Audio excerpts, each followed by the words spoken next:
In the early 1900s, tuberculosis, also known as the White Plague, was killing hundreds of people across the United States.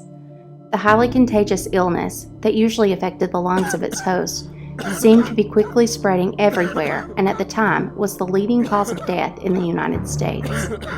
Louisville, Kentucky was hit especially hard by the plague because wetlands along the Ohio River seemed to allow easier spread of the tuberculosis bacteria.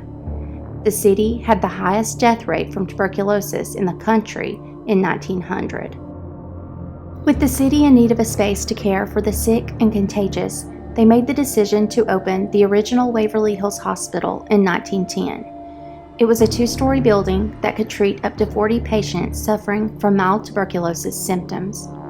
However, when the sickness didn't let up and only appeared to be growing worse and further reaching, another building had to be built to care for those who had severe symptoms of the White Plague.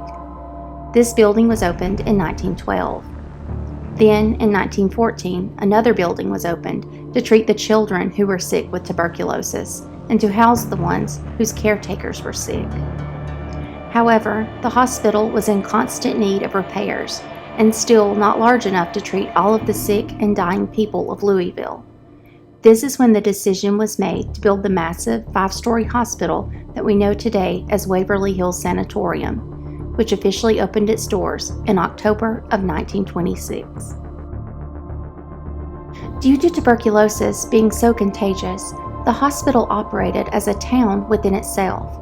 It had its own post office, water treatment facility, grew its own vegetables, and even raised its own meat for slaughter. Patients, nurses, doctors, and other hospital employees basically lived at the massive hospital because of the need to contain the spread of the disease. Some would say that once you went up on the hill, you never came back down. During this time, little was known about tuberculosis and exactly how to treat it. This lack of understanding resulted in decisions for treating the sick that could be considered unusual, with some definitely bordering on barbaric. The hospital staff would sometimes put the patients on the roof of the building or on the open porches in hopes that the fresh air would cure their sickness. This was sometimes even done when it was bitterly cold and snowing outside. On advanced cases, the staff opted to use procedures that were much more intense. One procedure involved implanting a balloon into the patient's lung and then expanding it in an attempt to make the lungs larger. Another involved opening up the torso of the patient and removing ribs from the patient's chest to allow access to the lungs. In hopes of terminating the infection, the lungs would then be collapsed in an attempt to starve the infection of oxygen. Then the lung would be reinflated and the torso sewn back up.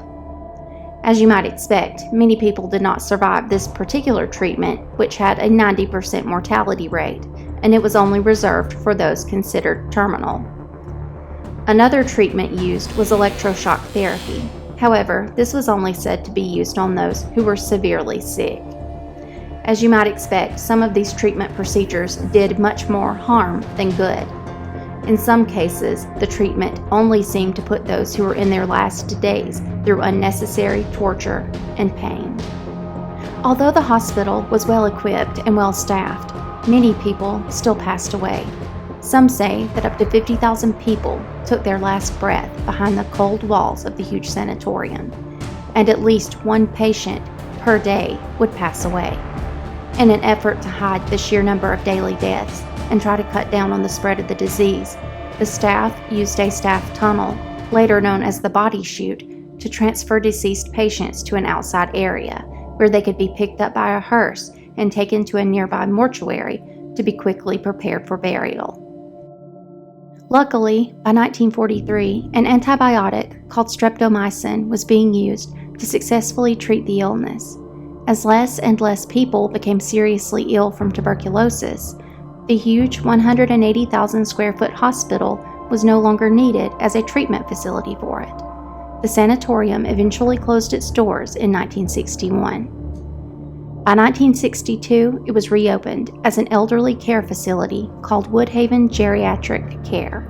It was then used to treat patients with dementia, mobility issues, and those who were severely mentally handicapped. However, the hospital was very understaffed and was even accused on a few occasions of patient neglect and of performing strange and unusual medical experiments on the helpless patients. It was said that electroshock therapy was used to treat patients with dementia and even those that simply didn't follow the rules. Some patients were chained to their beds, and some were even put into cages. By 1982, the horrific hospital was closed by the state of Kentucky. Through the years, the huge building was bought and sold several more times, but was never successfully reopened. Then, in 2001, Tina and Charlie Mattingly purchased the old hospital and now give tours of it to the public. Not surprisingly, with the sheer amount of death and despair that took place in the building, it is now known as one of the most haunted locations on Earth. The entire property appears to be crawling with spirits of long-dead patients, staff, and possible demons. The following are only a few of the accounts reported to have taken place at WAVERLY Hills Sanatorium.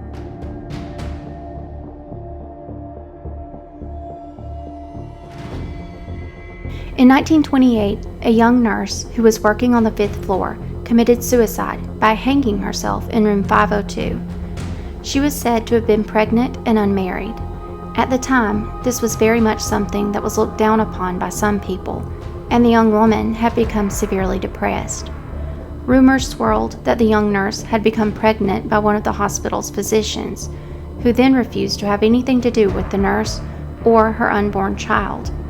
In a dark moment, the nurse committed suicide by hanging herself from an exposed pipe in the room. Later, another nurse was said to have jumped out the window of room 502 to her own death. The reason for the second nurse's suicide has never been able to be explained.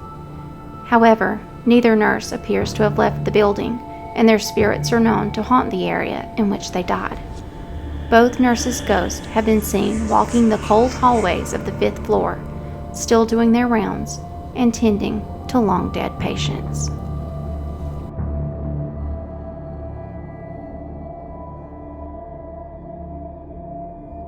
The ghost of a young boy, appearing to be around 6 years old and commonly referred to as Timmy, has been seen wandering the halls of the sanatorium as well. Many times, the child is seen with a ball that he appears to be playing with. Some people that have done investigations in Waverly Hills have said that if you bring in a ball, Timmy will sometimes play with it, and it will be seen rolling about the floor, seemingly on its own. It isn't known exactly what the young boy died of. It is speculated by some that tuberculosis is the culprit.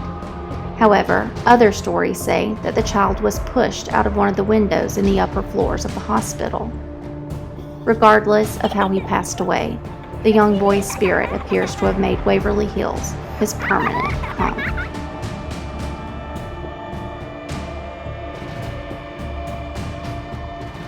The creeper is quite possibly the most terrifying entity that is seen at the hospital. It is said to have a very demonic feeling associated with it, and is often accompanied by a sense of dread and terror. The entity has been seen crawling along the floor, on the walls, and even the ceiling of the building. It is believed by some that the creeper is a demonic creature of some kind that has found its way into Waverly Hills and is somehow feeding on the despair, terror, and death that occurred there in the past.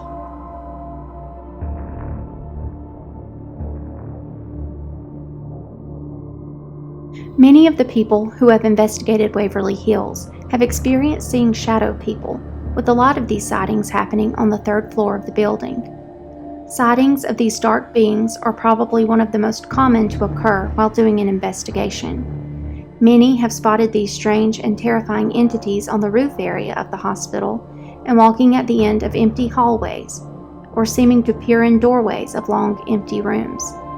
They have been known to set off motion detectors, appear in photographs, and on at least one occasion, they appear to have locked a group of vandals on the 4th floor, where the terrified criminals would resort to using an axe to bang on the door until a confused security guard eventually heard their screams and knocks and let them out. Many paranormal researchers consider shadow people to be entities which have never walked the earth in human form. and seemed to be almost always negative and evil.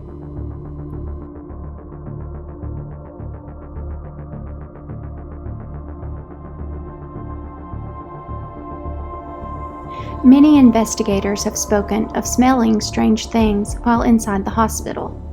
One of the most commonly mentioned is the smell of cooking coming from the long, closed kitchen in the building. On one such occasion, a group of ghost hunters were doing an investigation at Waverly Hills in what would have been the hospital's kitchen when they all began to smell what could only be described as bread cooking. Of course, the kitchen in the hospital was not functional at the time, to say the least, and as you might expect, there was no bread cooking in the long destroyed ovens. While in the kitchen, investigators have also reported hearing footsteps walking behind them and heard a door swinging open from somewhere within the kitchen.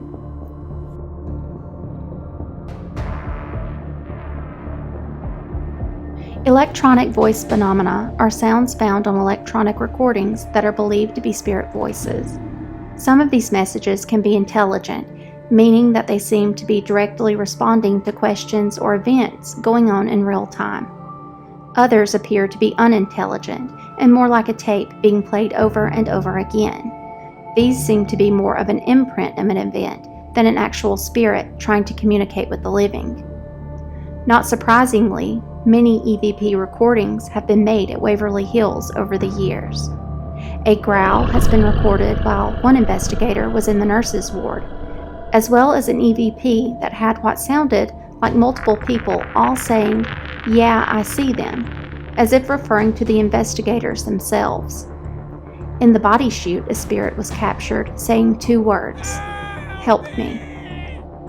One investigator captured what sounded like a page to a doctor over an intercom that was no longer functional. It appears that many of the spirits in Waverly Hills are interested in communicating with the living, and very much aware of those who wander the halls searching for them. Perhaps, as time goes on, we may get more answers as to what or who resides in the massive building on the hill in Louisville, Kentucky, where so many spirits still seem to be wandering the long, empty halls of the former sanatorium. A place where the line between the living and the dead appears to be blurred, even during the brightest of Kentucky summer days. Thank you for watching Twisted Willow Pictures. Until next time, sweet dreams.